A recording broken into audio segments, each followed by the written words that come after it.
Welcome to the INFOWARS Nightly News. It is Tuesday, July 8th, 2014, and I'm Leanne McAdoo. Well, President Obama is going to be in town this week. He is taking a little Texas tour to do a little Democratic fundraising. But not surprisingly, he won't be taking a tour of the border. But I think the problem speaks for itself when the president, who would prefer to hang out with campaign donors and other political supporters, would decide not to have any interaction with those that are directly affected by his failed policies. In this case, the failed immigration policies that led to a full-blown humanitarian crisis. So instead of taking the easy way out, I wish the president would step up and lead.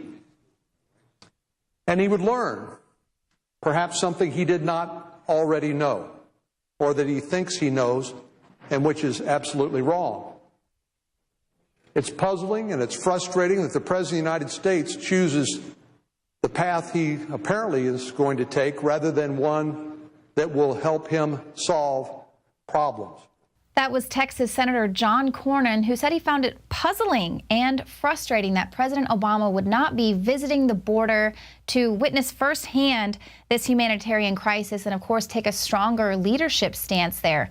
Texas Governor Rick Perry also has been calling on Obama to take a trip to the border. The president said that he'd be happy to meet Rick Perry on the tarmac there, but Rick Perry said there's no way he wants to meet Obama for just a handshake and a PR opportunity. He's been highly critical of the president for the way he's handled this crisis situation. And of course, he rejected that small offer, which of course has now forced President Obama to make some time in between hobnobbing with celebrities and his 5-hour golf game on Saturdays to meet and discuss this border crisis with local officials as well as faith leaders.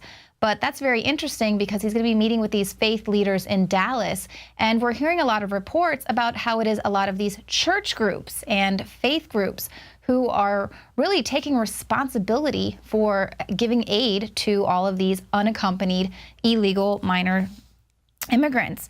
You saw the footage that we shot last month of churches here in Texas busing illegals to destinations unknown. And now we're getting reports of Catholic churches in Southern California agreeing to house unaccompanied minors for up to a month. And of course, these churches are asking their followers to take these minors into their home, sometimes for a month or more. Now, I think it's great that these church groups are helping these children. I don't have any problem with that. I do think, we are all human. We do all have that spark of divinity. But that is not the issue here. The issue here is that this was a calculated crisis that no one actually calculated the cost and how we're going to pay for it, much like Obamacare. And the fact is, we just cannot afford to house and take care of hundreds of thousands of illegal immigrants that are projected to be entering the country over the next year.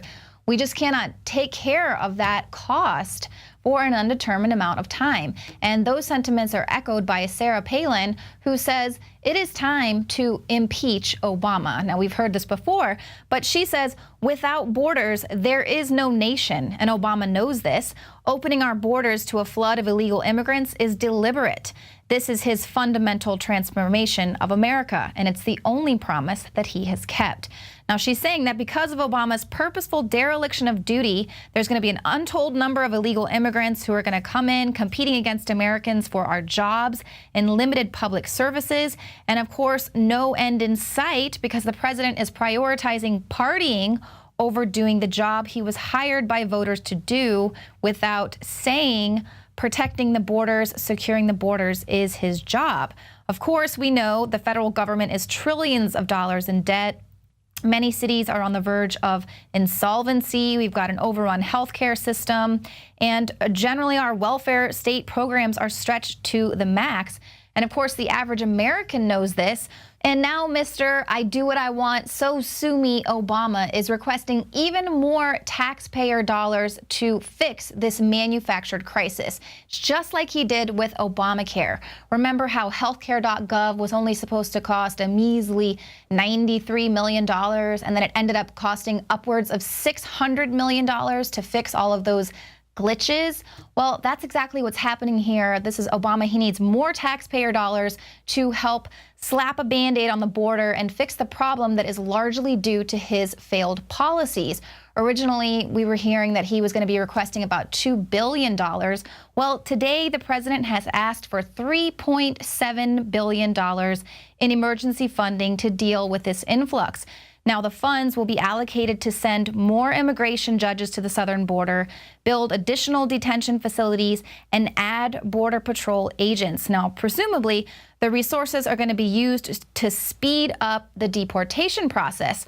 But if deportation and border security issues were the main concern, then why have ICE agents been reporting that they have been giving stand-down orders?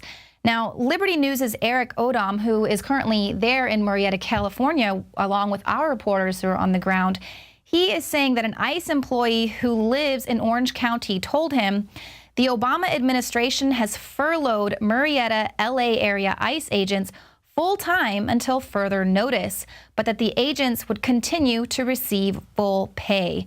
Now, one would think that any ICE agents still being paid full-time would be deployed to actually assist the U.S. in its fight against this foreign invasion of the interior United States, and especially in light of the controversial fight that's happening there between the federal government and the citizens of Murrieta. Now, Odom notes that this move weakens American security without even saving any money. So they're basically getting full-time pay to stand down. Now, this stand down was confirmed by California Border Patrol Union Representative Ron Zermeno, who told ABC news station there in San Diego that he has been placed under a gag order. And this was in an attempt to avoid any negative news getting out about the state of the southern border. And Zermeno said that the order was designed to prevent him from saying that no agents will be securing the southern border, which of course is just going to allow many more illegals to flood in. Now, people are kind of saying that this furloughing of the ICE agents is likely to increase the concerns that the Obama administration is applying the Cloward-Piven-style strategy of intentionally provoking a border crisis in order to bring the country into a state of near social collapse. And of course, this is a situation that would mandate a draconian state prevention. And this is what we've been saying. And of course, it's not only to help bring up that Democratic voting base, but it is to bring in martial law and to have everyone asking for the state to protect them. That's why it kind of frightens me that everyone wants to send the National Guard and everything to secure the borders, because yeah, it might be keeping people out, but it's also keeping us in. Now, Obama here, he's asking for more money so that he can secure the border while furloughing these ICE agents. Of course, this is typical Obama administration hypocrisy. Now, it's this hypocrisy that is likely the reason that the Laredo, Texas mayor, Raul Salinas, says there's no way he's going to be using his taxpayer dollars to give aid to these illegals. Now, he said there's simply no feasible way for his town to cover these expenses. They're going to be associated with sheltering and providing buses for this influx. Is going to be passing right through Laredo, Texas. That's kind of where they stop to get food and shower and all of these things. Well, Salinas is saying our bus stations are full, and currently it's faith-based organizations that are bearing the economic burdens. And what's going to happen when the faith organizations run out of money? The burden will be on cities. Now, the border city of McAllen, Texas, spent more than $70,000 in June providing for immigrants. We've also reported on Falfurrias, Texas, who is bankrupt from having to bury a lot of the illegal immigrants that they're finding there. Now, the mayor says that he's not going to raise taxes on his citizens for a problem that's needing to be addressed at the federal level. Now, remember that nearly $4 billion that Obama requested today to go ahead and fix this? Mayor Salinas suspected nowhere in this budget does it allow for the fiscal reimbursement of towns which have weathered the financial brunt of this orchestrated crisis. So Obama is requesting all of this money, and he's not even going to be paying back these border towns who are suffering financially. Some of these towns are going to have to raise their taxpayer dollars, go into their taxpayer coffers to pay for these things, and they're not going to be reimbursed. Towns are going bankrupt over this. Meanwhile, President Obama is having $35,000 a plate fundraising parties here and refusing to go and actually visit the border. So that is infuriating, of course. But I would venture to say that Salinas, I bet he is a Mexican American. And here he is saying that he does not want to use his taxpayer dollars to provide aid to illegals. And who else was a very famous Mexican American that was also anti-illegal immigration?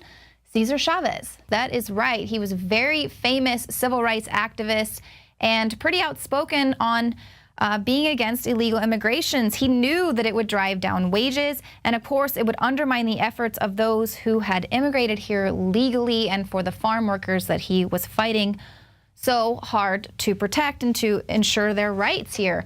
But of course, these are just kids. These are just kids, and now we're not even allowed to call them illegal aliens.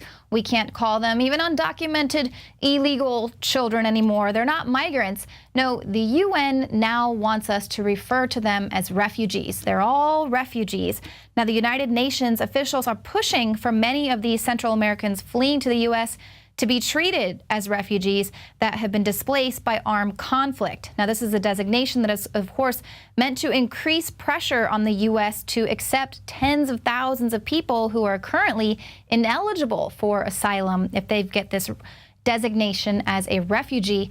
But again, we have been reporting on the fact that not all of these kids are so sweet and innocent as the media is trying to portray.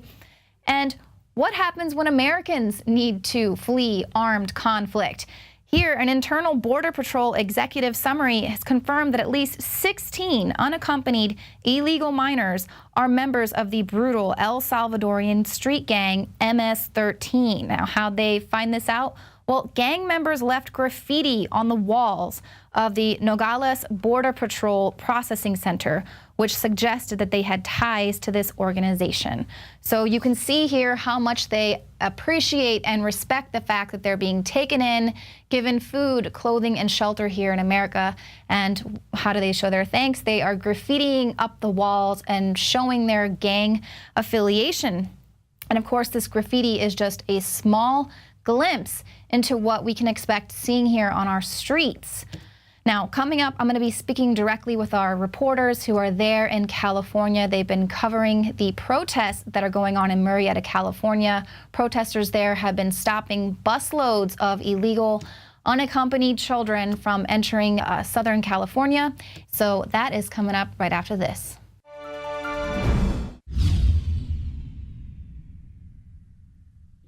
Alex Jones here to break down some exciting developments in the area of research concerning supplemental iodine. It's nothing less than phenomenal. I began to get into iodine a few years ago because it was helping me and my family so much get healthy and detoxify. And I used some of the mainline iodine supplements and they upset my stomach and I had some issues with it. Until I discovered a product being developed by Dr. Group, who I was already interviewing as an expert on my radio show, and I began taking the product before he actually rolled it out. You now know it as Survival Shield True Nascent Iodine that your body can really absorb. Then, about a year ago, he said, listen, if you think this is powerful, I'm going to come out with rare earth, deep earth crystals that are incredibly powerful that no one else has as a source for their iodine from between 7,000 and 12,000 feet, literally drilled out of the ground. You put it on a hot plate and it turns into the pure gas. No one else has 99.99% pure iodine. And the results that I personally have had have been life-changing. I was over 270 pounds. And with the iodine, exercise, and better diet, I have lost now more than 50 pounds total, and I'm continuing to lose the weight. I have more energy, my libido, all this crap came out of my skin. I believe our research is conclusive. This is the best iodine out there. And I know this for a fact. Nobody else has got iodine based on these pure crystals, ladies and gentlemen. This is innovating.